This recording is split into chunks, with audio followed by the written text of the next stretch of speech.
je suis enfin à Pokhara. On est autorisé à partir. My humble request for everyone is to be hopeful. Commencer mon volontariat avec Mahendra. Ça coule douce quand même, on n'est pas vraiment sur un gros trek. À t'asseoir. Hello la MIF, je vous retrouve pour la partie 2 de mon aventure en Inde. Si vous n'avez pas vu la partie 1, je vous la mettrai juste ici.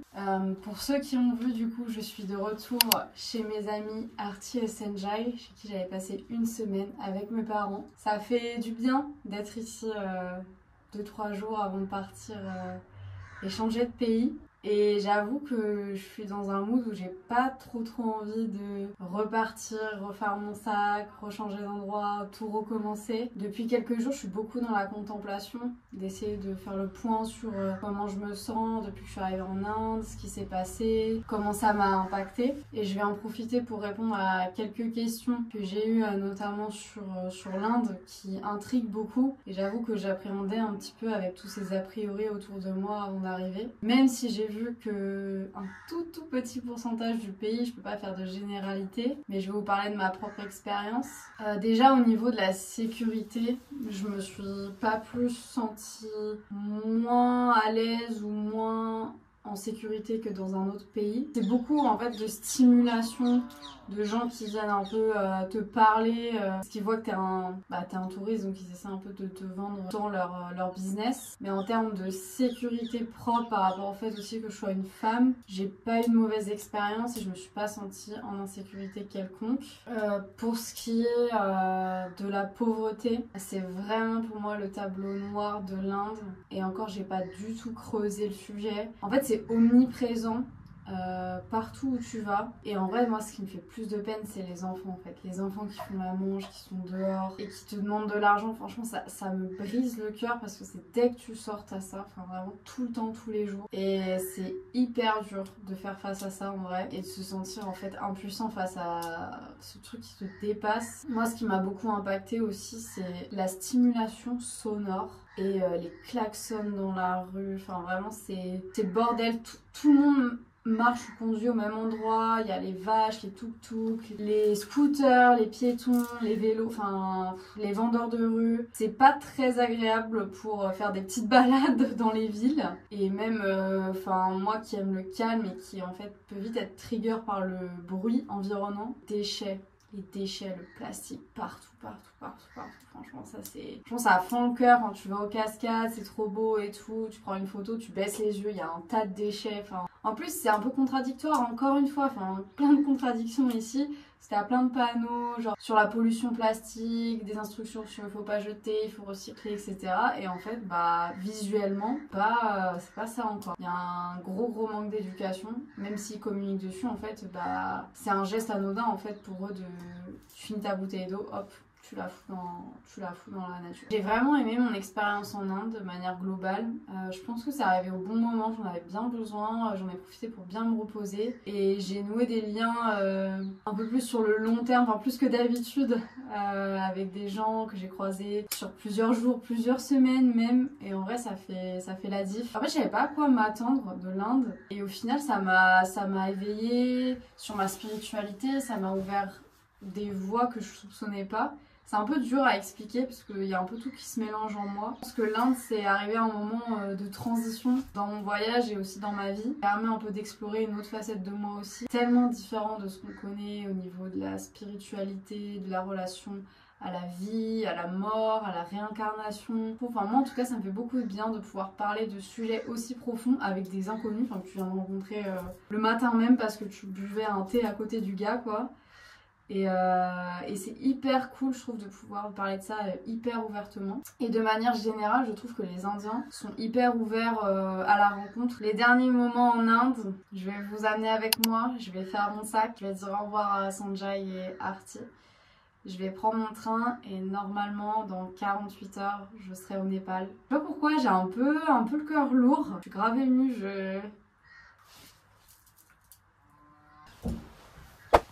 Bon les gars c'est le bordel, je suis arrivée à Gorakhpur, on s'est retrouvés avec Louise et on va traverser la frontière pour le Népal. Ils avaient 2 heures de retard avec un Allemand avec qui elle voyage. Quand tu sors de la gare, il y a tout le monde qui t'attrape genre pour la frontière. C'est drainant, c'est stimulant, encore une fois. Comment ça se passe? Bah clairement, je pense qu'on meurt ce soir. En fait, on dit ça à chaque fois, mais je pense que cette fois-là, c'est la bonne. Non mais le taco qui nous a sorti, il claque la porte quand même. Un mot sur l'arrivée au Népal? Chaotique. Chaotique, c'est gentil. It wasn't worse in Peru, to be honest. It was worse in Peru? Yeah. I'm not going to Peru. I'm going to stay in Nepal. Now I'm in, now I have the stamp, I'm staying in Nepal. Il y a eu trop de trucs en fait. Il y a eu trop de trucs. Je me souviens plus de tout ce qui s'est passé. J'ai l'impression d'avoir vécu 2 journées En 1 heure. Enfin, ouais. Là sur la dernière heure, il s'est passé tellement de trucs. Mais en gros, déjà prenez des dollars qui sont beaux. Parce que moi j'avais 2 dollars moches. Ils sont très superficiels les Népalais. Voilà, ils prennent que les choses qui à paillettes. Et parce qu'en fait ça passe pas sous son détecteur, donc pour payer le visa, heureusement qu'on a trafiqué entre nous. Et faites attention à vos tampons quand vous faites des tampons d'entrée ou de sortie. Parce qu'il y a une meuf qui était dans un groupe, je sais pas, ils étaient genre 20, c'est pour ça qu'on a attendu hyper longtemps. Et en fait son tampon de sortie de l'Inde, il était pas assez visible et du coup le mec ne savait pas. Donc voilà, il est 20h30, nous allons en direction de notre hôtel dans cette superbe voiture. Il va faire décoller une... Hello la mif, les missions du jour sont déjà réussies, il est 9h30 et j'ai de l'argent, je ne suis pas pauvre et j'ai une carte SIM, je vais pouvoir communiquer avec le monde extérieur pendant les 3 mois au Népal. Du coup, pour la première étape, on est à Lumbini, qui est juste à côté de la frontière qu'on a traversée hier. Et pourquoi Lumbini? Qu'est-ce qu'il y a à faire ici? Alors il faut savoir que c'est un endroit hyper prisé par les bouddhistes car c'est le lieu de naissance de Siddhartha Gautama, qui n'est autre que Bouddha. Et donc il y a 4 lieux de pèlerinage dans la religion bouddhiste. Donc le lieu de naissance, le lieu où il a été éveillé, le lieu où il a fait son premier serment et le lieu de sa mort. Et tout ici est autour de Bouddha. En fait, ce qu'on remarque, c'est que c'est super calme et en plus c'est piétonnisé. C'est vraiment hyper agréable. Donc, je pense que vous voyez autour de moi, il n'y a plus de bruit sonore parasite. Ça fait trop du bien. Et surtout il fait super beau, donc bon premier jour, franchement bon premier jour.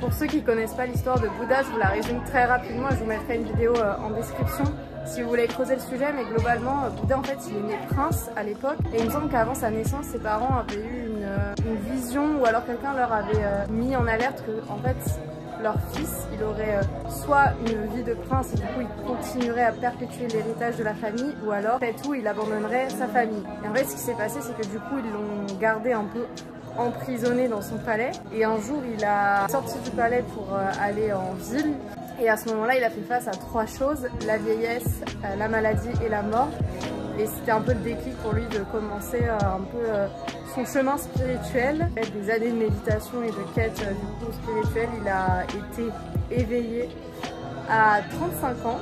Il y a 10 temples de 10 pays différents et c'est trop bien. On a fait le coréen, là on est au temple chinois et je trouve ça ouf parce que je pense qu'il n'y a qu'un endroit sur terre où tu peux être dans un pays mais t'as pas l'impression d'être dans ce pays, tu peux changer d'atmosphère tout en quelques mètres, c'est trop bien. Et là je suis au temple népalais, franchement c'est trop bien, c'est hyper calme encore une fois. Et je me demande comment les pays ils investissent pour construire leur temple parce qu'il n'y a pas tous les pays. Donc comment ils sont choisis, et je trouve ça hyper intéressant de ramener au même endroit toutes les cultures bouddhistes de chaque pays. Je me demande s'ils sont des petites réunions entre eux.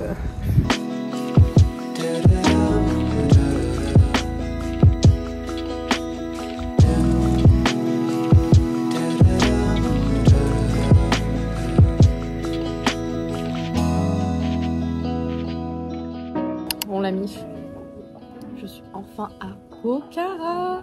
Je suis trop contente. Alors tout est vrai pour les ce qu'on dit sur les trajets de bus au Népal. Il faut doubler le temps que Google Maps va t'indiquer ou que le mec va t'indiquer. En fait, c'est que dans les montagnes. Donc c'est que des virages. Franchement le bus est confortable mais en fait à la fin juste à le dos cassé quoi. Là j'ai trouvé une petite guest house trop sympa, juste sur Google Maps, même pas sur Booking. Trop cool et c'est un peu excentré au nord du lac, il n'y a pas trop de bruit. Donc je suis trop contente. Et là à 2 minutes de la guest house, il y a un restaurant vegan. Et j'ai rencontré un mec trop sympa. Il avait l'air de savoir un peu les endroits sympas ici. Je lui ai dit ouais, est-ce que tu connais des bons cours de yoga, tout ça. Il m'a dit ah mais on peut faire du yoga ensemble demain si tu veux, au lever du soleil. Voilà, tout est réglé. J'ai ma guest house, j'ai mon cours de yoga demain. Là je suis en train de manger mon dîner vegan qui me réchauffe. Donc c'est trop bien. Je vais prendre le temps de récupérer parce que c'était un peu crevant là d'arriver au Népal. Mais dimanche, je suis partie jeudi de Rishikesh. Je vais essayer de reprendre un meilleur rythme pour mon corps et mon esprit. Je vous reprendrai dans les prochains jours.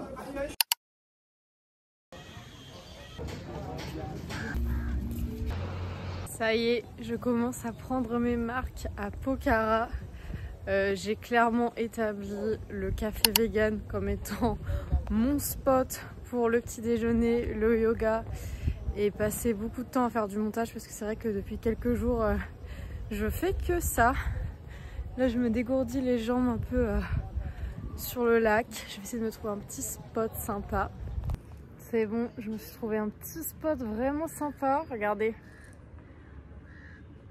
Ce que j'aime vraiment ici pour l'instant, c'est que c'est vraiment très calme, surtout dans ce coin-là du lac. Le matin quand je me réveille, vraiment c'est trop beau et hyper apaisant. Et au café, j'ai rencontré Ayel, que je vous présenterai plus tard, avec qui je passe la plupart de mon temps pour l'instant.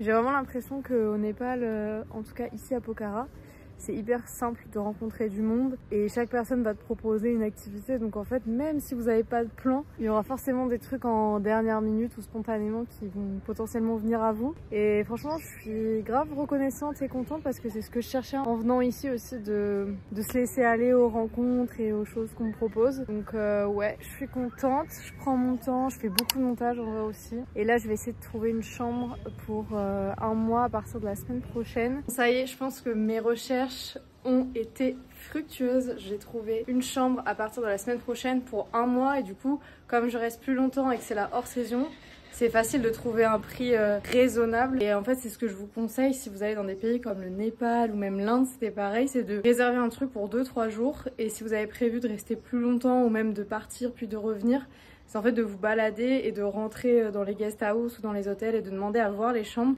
Et comme ça vous permet de négocier plus facilement, vous n'avez pas les frais de réservation. Et là, je vais vous montrer ma petite guest house en vrai pour quelques jours qui est vraiment pas mal non plus. Donc là, c'est le petit jardin trop cute. Moi, je suis à l'étage et en fait, c'est une toute petite guest house, il n'y a que quelques chambres.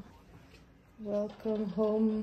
Donc c'est forcément le bordel, oui. Ce qui me pose un peu problème ici, c'est la salle de bain, elle est un peu exiguë. Un peu faite bizarrement, mais bon. Pareil, ici, je paye pas du tout cher. Donc... Regardez. Jackie. Regardez qui voilà. Ouh.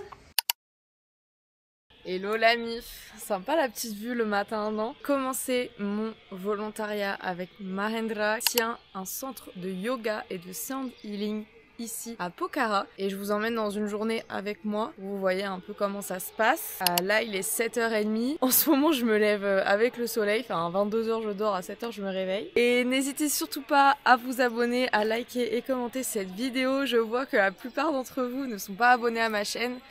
Moi c'est Alex, je voyage sans avion depuis la France et je poste à peu près 2 vidéos par mois sur mes expériences et mes aventures et surtout les personnes que je rencontre. Allez, c'est parti!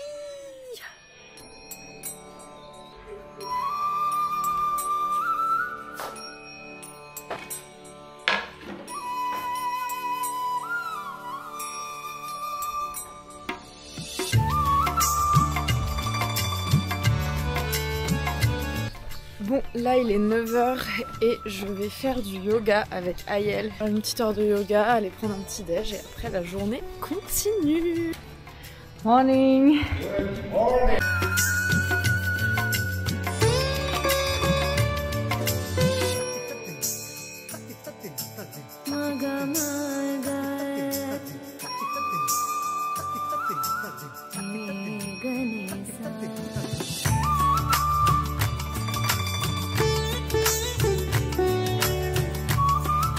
j'ai trouvé cette opportunité de volontariat un peu par hasard. En fait, je recherchais des centres où je pourrais pratiquer du yoga à Pokhara. Et sur Google Maps, en fait, en tombant sur le centre de Mahendra, j'ai vu qu'il proposait sur son site web des opportunités de volontariat. Donc je lui ai envoyé un message sur WhatsApp et je lui ai dit bah écoute, j'ai une semaine de libre en janvier, est-ce que ça te dit que je vienne t'aider? Du coup, ce que je fais, moi, pour l'aider, c'est globalement du taf marketing. Donc j'essaie d'optimiser son site web et de le mettre à jour. Je connais rien à WordPress et je suis pas très calée SEO, mais au moins j'essaie de l'aider un petit peu sur ça et aussi produire du contenu pour sa page Instagram, pour ses réseaux sociaux. Et en fait, le centre où il est là actuellement, il est très récent, il a 4 mois. Donc en fait, il y a beaucoup de taf à faire pour préparer la haute saison et les retraites de yoga qu'il va faire cette année. Et donc voilà, organiser un peu les événements de la semaine. Donc tous les jours, il y a les sessions de sound healing, donc avec les bols tibétains, et aussi des sessions de yoga. Et ce que je trouve vraiment très intéressant, c'est que ces sessions de groupe pour le sound healing, il est fait sur la base de dons. En fait, tu payes ce que tu veux et je trouve ça bien pour l'accessibilité en fait de l'activité qui parfois peut être hors de prix, on va pas se le cacher. Là, c'est déjà la pause déjeuner. Je vous reprends après et je vous conseille vraiment, si vous êtes à Pokhara, de venir au moins tester une session de sound healing avec lui. J'en avais déjà fait 2 en Inde et là, j'en ai déjà fait 2 parce que je peux y participer gratuitement. C'est vraiment très relaxant et hyper intéressant en termes de sensations. Et bon, le paysage est quand même très sympa avec la petite table pour se poser à l'extérieur.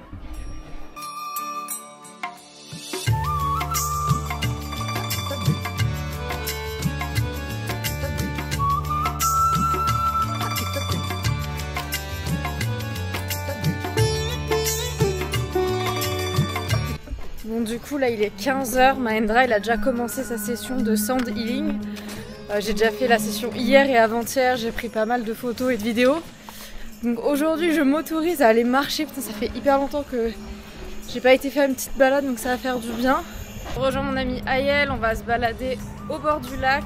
On va profiter du paysage et pourquoi pas essayer de voir les Annapurna.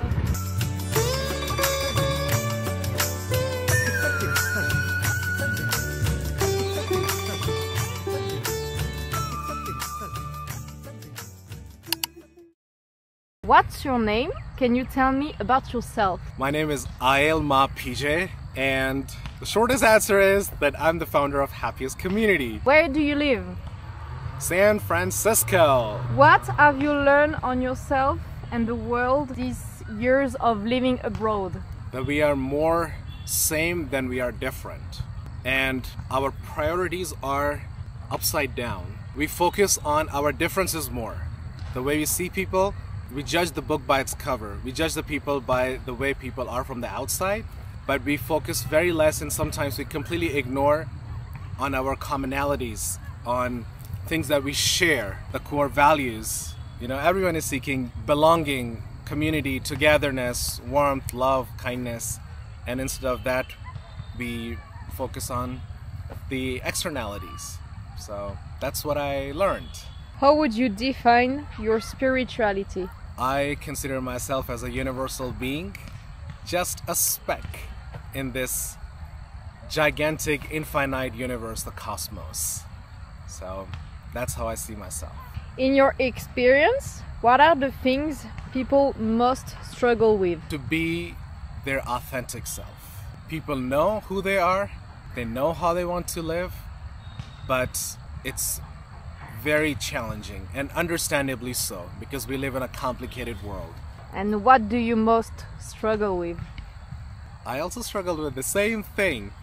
I'm learning every day to face my fears and overcome my flaws and to be as authentic as I can be. How long have you been in Nepal, and can you tell us about your journey? It's been more than a month, and I was at a meeting in Hong Kong. Didn't want to fly all the way back, so I thought, let's go somewhere. And fortunately, I have already explored quite a lot of Asia when I live in China and Hong Kong. And Nepal is one country that I had not explored as much. I had been here once, but only for a short trip. I wanted a destination to work from and being close to the nature. Memory from the last time I felt loved and very comfortable in Nepal, and I came with those expectations, and this time Nepal exceeded those expectations. I was again found too much love and peace and joy, and like they said here, Nepal is NEPAL, never-ending peace and love. What's your biggest dream? My biggest dream is to make humanity happy. So can you tell us more now about the happiest community? I'll try to make the long story short.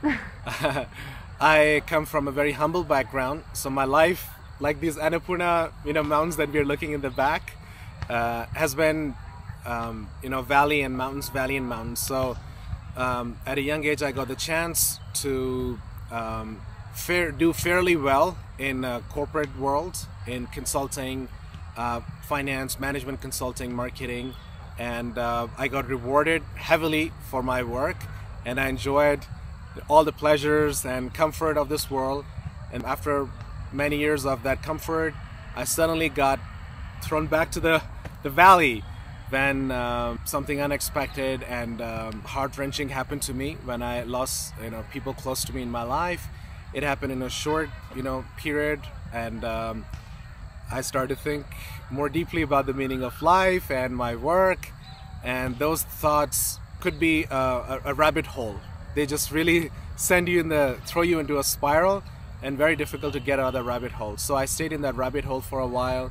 I experimented many different ways of lives. I lived as a monk for a while. I traveled, backpacked, camped, cycled, met people from all walks of life, from wisdom, who shared their wisdom, and eventually I decided to do it in a more organized way. So I started studying the ancient wisdom from East and West, Buddhism, Taoism, Hindu Veda, Confucius, then the Western philosophy of Stoicism, and Socrates and Aristotle and Plato. Then I looked into the science, neuroscience, human psychology, and ended up studying a course called Science of Happiness at UC Berkeley that gives you a 360-degree view of what it means for humans to live a happy and fulfilled life. And I brought everything all together to 11 core universal human values that we all share. And what I learned from my own personal experiences and from my research and meeting these amazing people all over the world is that we already know exactly how we want to live. We know what we like. We know what our core values are. But the challenge is for us to be able to live those values. And that's the human condition. In our work, in our relationships, in society, especially on social media, as much as we would want to be the way we are, to be honest and authentic to ourselves, we're not able to. And that's the human struggle.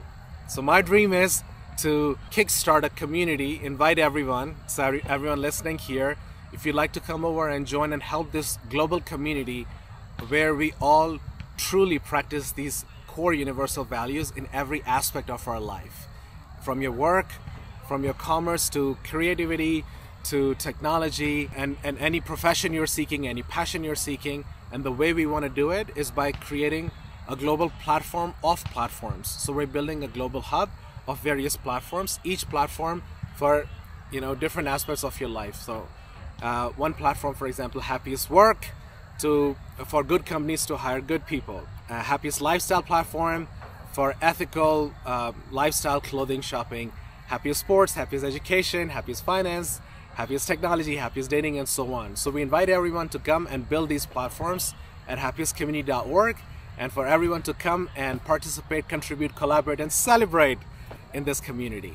Last question for you would be, what would be your advice to the world? I am not someone I consider to share an advice or give an advice, but I would just share what I feel. My humble request for everyone is to be hopeful.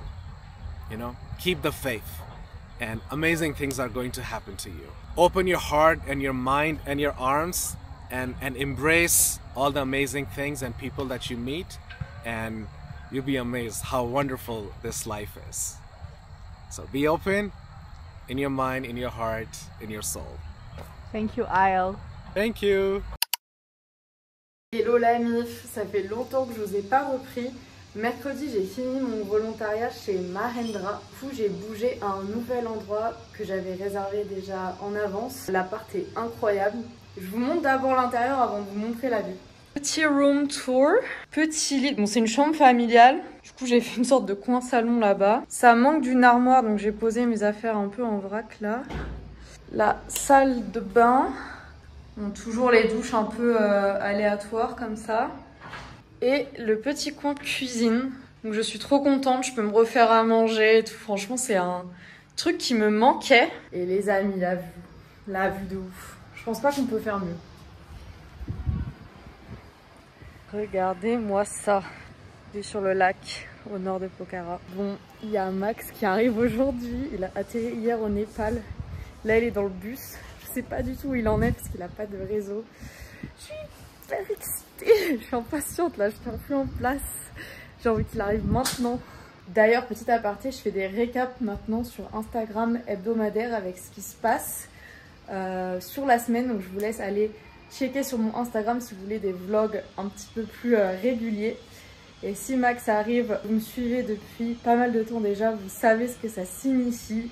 Et lundi, on part en trek et puis on va profiter ensemble et puis je vous reprendrai plus tard. Bon, le unboxing traditionnel les amis. Si vous voulez venir me voir, le laisser passer c'est 700 grammes minimum de Beaufort et 300 de comté. Oh my.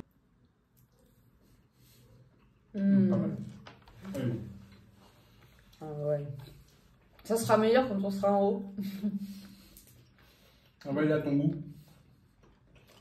Il est bon. Hello la mif, il est 7h05 du matin. Les sacs sont à peu près prêts. Ça va Maïkorn? You saw you fatigué, you saw you my colleagues, you saw you wanna sleep less, but we are going. Le programme d'aujourd'hui, c'est quoi? C'est 3 petites heures de bus local, comment dire, que ressenti 17h. Ça a piqué et après on a un petit escalier quoi. Petit escalier de 400-500 des plus dessus. Donc en gros là, cette fois-ci, on fait la rando avec le cousin de son pote et on l'a vu hier. On commence aujourd'hui. Oui!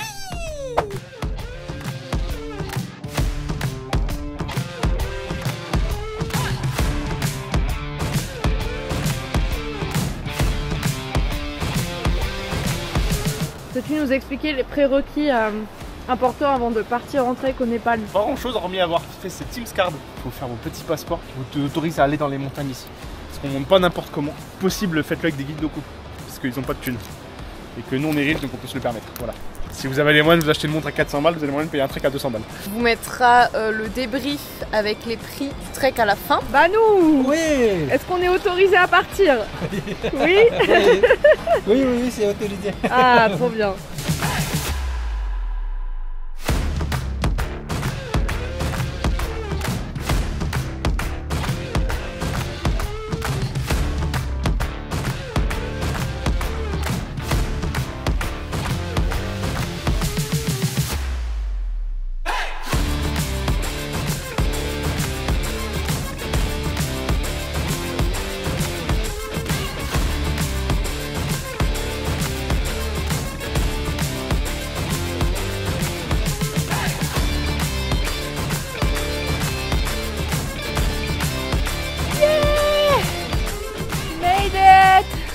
Ça y est la mif, on est arrivé avant les statistiques de la journée par Mike Horn. Je vous fais un petit room tour.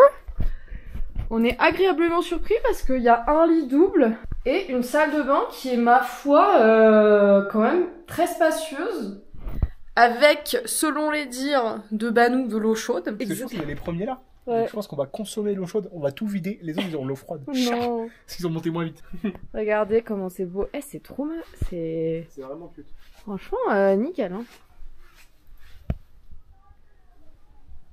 Le point ça, c'est le point quoi? C'est le point statistique. De ce que j'ai regardé, moi j'ai 12 km, 11 km 6 à la montre, 850 mètres de plus à peu près plus ce matin. Donc pour une journée de chill, première journée bien solide déjà. Ouais, c'était horrible. Le mot de la journée, escalier. Escalier, et quand il n'y en a plus, on a encore. La météo 10 sur 10 jusqu'à il y a 2 heures et là... Là, un peu ombragé. mais c'est pour nous éviter de cuire. Parce que moi, je suis quand même très blanc, comme vous l'avez vu. Donc, du soleil que le matin, ça me va très bien, parce que sinon, je suis tout rouge comme une tomate après. Nous, on va se laver et se reposer. Oui, je vais dormir. À demain. Bisous la mif.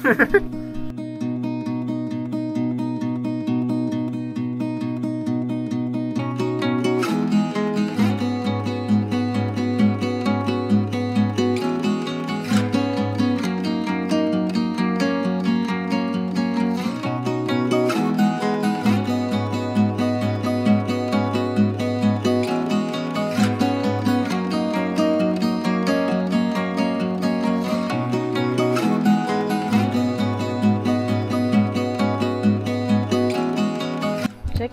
Nous sommes arrivés. Un check raté.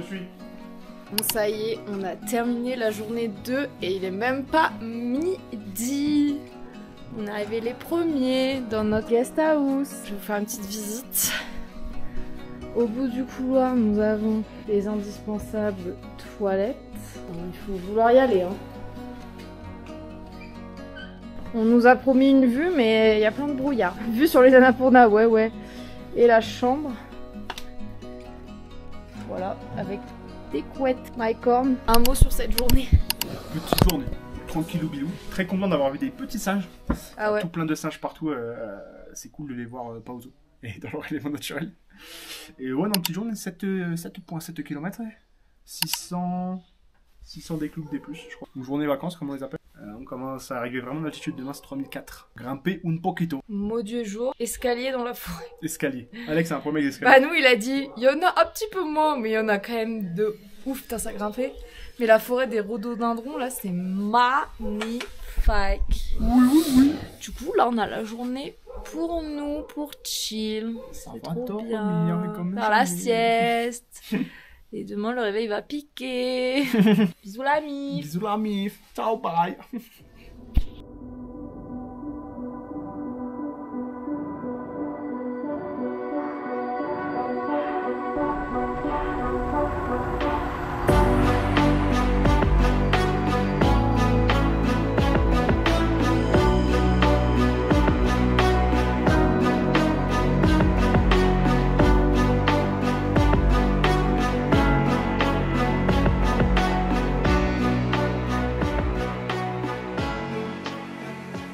On a notre chambre. Plus on avance, plus c'est rustique, hein. Waouh.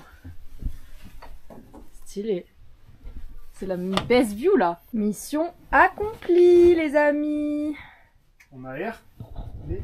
Non. On est juste en face des toilettes, mais on a la chambre la mieux exposée. Donc, quitte à choisir, je pense que je préfère ça. Et en vrai, je trouve ça ouf qu'ils fassent des toilettes européennes à cette altitude. Et je vais vous montrer le reste de la guest house. La guest house, c'est vraiment sympa. Bon, je vous ai déjà montré la vue. Ici, il y a l'espace restaurant. Tout le monde se réunit. Et souvent, le soir, ils allument le petit feu pour se réchauffer. Et là, tout ça, c'est les chambres. Là, je suis dans le dining hall. En fait, chaque guest house a un restaurant. Et le soir, ils allument le poêle, c'est trop bien. Si vous prenez un guide, les repas sont inclus et quand on arrive, on commande à manger. Donc là, elle est en train de nous faire le déjeuner, la dame. On est avec Banou, c'est lui qui s'occupe de tout. Donc on a clairement rien à penser, juste à lui dire ce qu'on a envie de manger et à quelle heure. Ça va, Banou? Ça va bien, vous? Ça va. Ça me tue le système pour fermer la porte, c'est une bouteille remplie d'eau. Ingénieux. Regardez-moi ce soleil. Nous avons rendez-vous avec Mycorn pour les statistiques. Journée, vacances, hein. Ça coule douce quand même, on n'est pas vraiment sur un gros trek. Un petit 6 km pépouze des familles. Non, c'était raide de ouf. Par contre 800 de D+, quand même, 800, Ouais. 850 de D+, donc bien raide. Franchement, la montée avant de faire la pause, là on a fait une pause thé dans une guest house. En fait, tu la vois sur le sommet, tu te dis putain, faut que j'aille là-bas. Ça chill, là, ça va faire la siesta, ça. On est parti de Monopoly Deal. Oui, tout à fait. Tu vas pas commence pas à dire le record parce que je vais m'énerver après. Mike va pas être pas content. Là. Il est le détective. Donc après, demain, il y a un moule des views push top. Et après, on continue vers le Copra Lake. On dormira à Copra demain soir, 3600. Et voilà, salut la mif, ciao. On est d'accord. Bisous l'ami.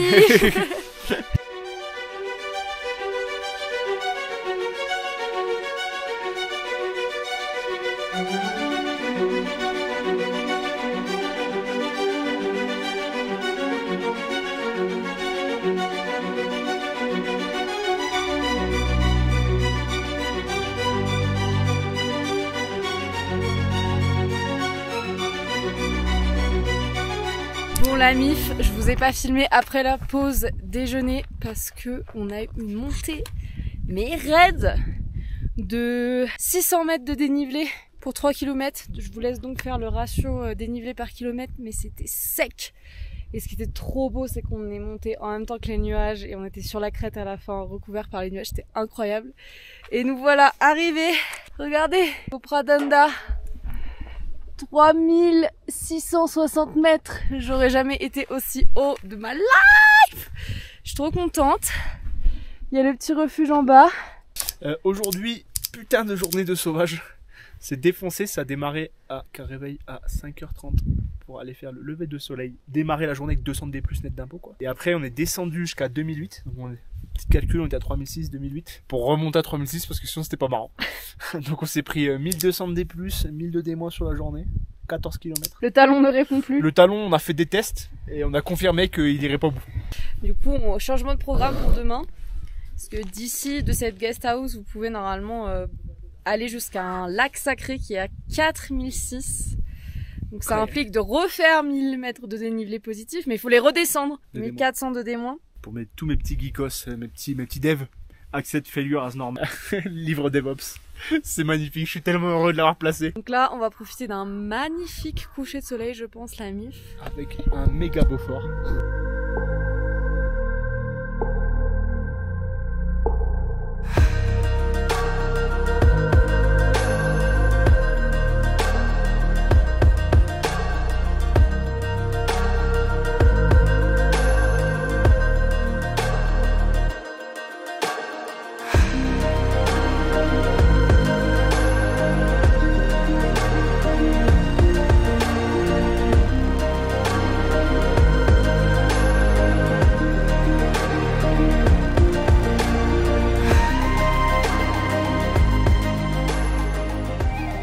La mif, récap statistique du jour 5.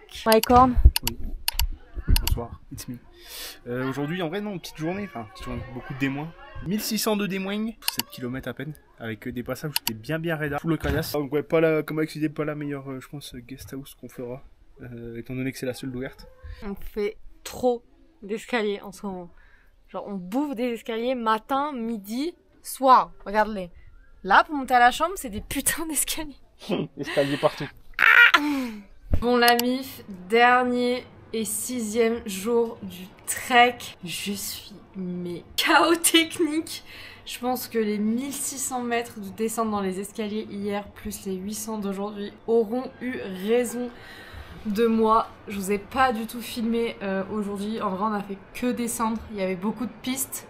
Mais en vrai, on était quand même content de s'arrêter à Podoir, le village où on a dormi hier. À notre grande surprise, il y avait grave de l'ambiance dans le village. Hier soir, on a eu le droit à un match de volley de haut niveau avec Podoir Sud contre Podoir Nord. Et ce matin, en fait, tous les samedis, les enfants ils font un petit échauffement choré de danse. On a fini par danser avec eux parce que le mec qui faisait les chorés, il nous a invités. Et là, on est arrivé à Tatopani, qui veut dire littéralement en népalais eau chaude, connu pour ses sources d'eau chaude. Ça brûle sa mère. T'as chaud? Ce n'est pas un mensonge, c'est très chaud. Je vais fondre. On vous fera le débrief de la rando juste après, avec les petits tips pour se détendre. Bisous la mie. Bah alors Alex, le débrief. Oh là là là là là là, comment je suis bien.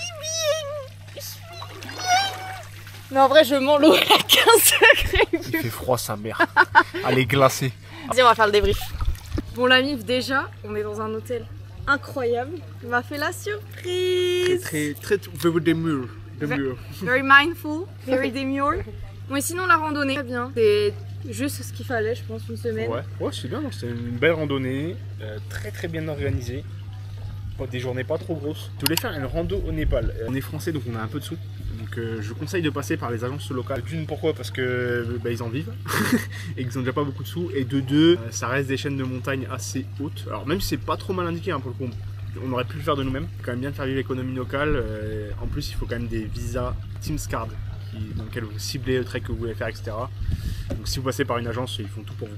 Ça vous facilite quand même grandement l'organisation si vous passez par un guide. Il va s'occuper du coup du permis pour pouvoir aller dans la région montagneuses où vous allez. Nous, c'était les Annapurna. C'est exactement à quelle guest house est ouverte. Il connaît les guest house. Nous, on a changé le programme la veille, du jour au lendemain, il n'y a eu aucun problème, quoi. Il a dit bah, pas de souci, on descend à tel village, on peut dormir là. Ça facilite d'avoir un guide qui peut vous faciliter les communications, disons. Ne serait-ce que par exemple pour aller au bus, pour aller au point de départ du trek. À Pokhara, il y a genre, je pense, 7 gares de bus différentes. Ouais. Et c'est un foutoir sans nom. Donc avoir un guide qui peut appeler et dire on va à tel endroit à telle heure avec tel taxi, c'est quand même pas trop mal. Pour la difficulté, donc nous on a choisi Kopra Denda, c'est un trek de 6 jours. Moi je trouve que c'est une difficulté intermédiaire, ça aurait été difficulté vraiment extrême si on avait fait le push jusqu'au lac. En fait il faut savoir qu'il y a des putains d'escaliers tout le temps au Népal.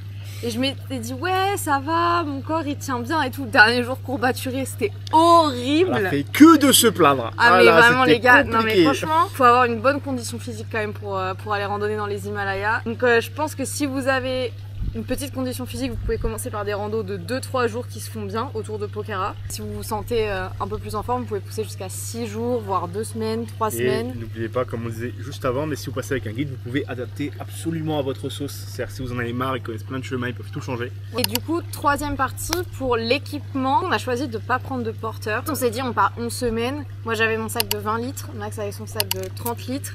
Et on avait globalement une tenue de rando, un change pour le soir. Et les équipements pour le froid, moi je vous conseille vivement de prendre un duvet. Du coup j'ai pris le sien, polaire et doudoune avec des gants bien chauds. On avait la batterie externe mais il y avait souvent de l'électricité donc ça allait. Les douches chaudes sont souvent payantes, la wifi est souvent payante mais bon après t'en as pas trop besoin, au pire vous téléchargez des podcasts ou des vidéos hors ligne avant de partir. La frontale c'est important si vous voulez faire les sommets le matin, les levées de soleil. Même le soir parce qu'il y a des coupures de courant tout le temps donc la frontale elle fait pas de mal. Couvrir la tête avec un buff et c'est tout en vrai. Et pareil, si jamais et les chaussettes. Et si vous n'avez pas le matériel, Pokhara. Ah ouais, non mais les gars. Il y a des affaires de trekking à louer, à acheter à peu près à tous les mètres. Vous pouvez venir nu au Népal. Vous venez juste avec des sous-vêtements. On vous rhabille de la tête aux pieds. Vraiment, n'achetez pas avant d'aller au Népal. Hein. Vous venez, vous achetez sur place ou vous louez. On est hors saison. Hein. Faut savoir que, alors, je pense que pour moi, c'est une des meilleures saisons pour le Népal. Ouais. Janvier-février. Pourquoi? C'est entre les deux saisons. C'est loin de la mousson.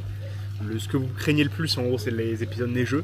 Mais si vous ne montez pas trop, donc je pense jusqu'à 4000, en général, vous évitez la neige. Ouais. Il y a beaucoup moins de monde. Ouais. Parce que faut pas se cacher que le Népal est de plus en plus populaire et que les chemins sont un peu surpeuplés en pleine saison. Voilà la MIF, je vous laisse sur ces belles images de la rando de Kopra Denda. Encore un grand merci à notre guide Banu, le meilleur franchement. Et push pour l'organisation. Voilà. Je vous mettrai son contact en description et si vous avez des questions, n'hésitez pas à venir me DM sur Insta. Et je vous dis à la prochaine pour la suite de mes aventures au Népal. Bisous la MIF. Bisous la MIF. Yeah.